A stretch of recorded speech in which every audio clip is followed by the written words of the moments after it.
Thank you, Can Carlin. I'd like to reiterate your welcome back. I'm pleased to have the opportunity to speak on this. First of all, I think when people talk about public opinion, there's more places than around Dublin. You get the public opinion right around the country, and I think what should be known near and wide is that there's people that breeds a horse that's for basically, and it might turn out good, and they might be farming a sheep or cattle or whatever, and what it does for them as a family that might know damn all about horses, it encourages them, and the same with greyhounds. So I think like this, we need to know what public opinion really is when we talk about it in here. Minister, I think there's a few low-hanging fruits in relation to our report. I would have outlined them before. I think when Minister Coveney was actually in government, we brought in the AIM system in cattle, and it was probably one of the best systems that ever came in for traceability. I think we should be looking at that for accountability in the horse sector.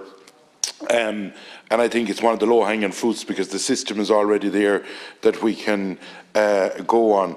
Also, Minister, the people that breeds horses in a small way, I think that we need to look at the likes of the TAMs or the CAP to be able to, incorporate that into it. I know that under TAMs there was things for horses brought into it, but I don't think they were ever implemented. And I would ask you to look at that. Also, there's youngsters with ponies, and I think insurance is becoming a problem around the country, Minister. I know that in fairness to you, you did say that you were going to look at it before, and I think that we have to think of them because they'll start off as a youngster and move their way up along, and some will basically state it and some will never state it, but it's the enjoyment of it. In the line of the benefit of the sector, and indeed the greyhound sector. Look at the Galway races; it's one of the best known racetracks. It's not alone the people that goes to the racing. Some people might never even look at a horse, but it's the off-spin in the hotels and the general money spent within the city. It's the economy you create in the different places. And Minister, in the line of the greyhounds, the same thing. A lot of people start off, they might buy one dog, and this myth about no more than in every walk of life, there's going to be one or two people that won't do things right. But in fairness, 99% of people, 99.9% of them will be doing it right. But you'll always get the high-profile programme that will basically castigate everyone or tear everyone with the one brush. I've seen people myself. I've seen people myself near me. And I'll tell you one thing, and the same thing, the same people are shouting about exports of cattle and all of this. To be honest about it, if I had as much room as an animal has that goes out of this country on a boat, Jesus, I'd nearly sleep in it on the broad of my back with the amount of room they get.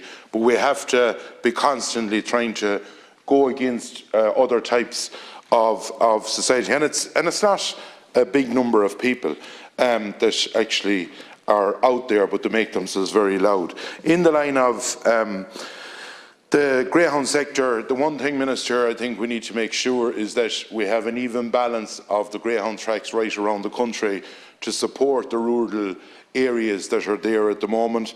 They've come through a torrid time in the line of with the COVID and with different restrictions, and it has been tough. And the other thing, Minister, the point-to-points. Last year there was a lot of pressure on them because this is people that had breed a horse that if they win a point-to-point, it's basically the pricing or the value of their horse will be known. And for a while they were held up. I know it was under the different regulations or whatever that it couldn't go ahead.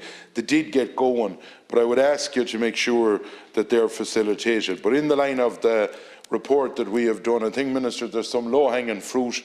I would ask you to look at it and take those things, because we didn't in the committee go out to make it, do up a report for the sake of doing it. We went through it meticulously, in fairness to every TD that's on it, and we took time at it. We had many conversation at private meetings at it, and in fairness, I think that there is good stuff in it that you should implement. Thank you very much. Thank you, Deputy Fitzmaurice.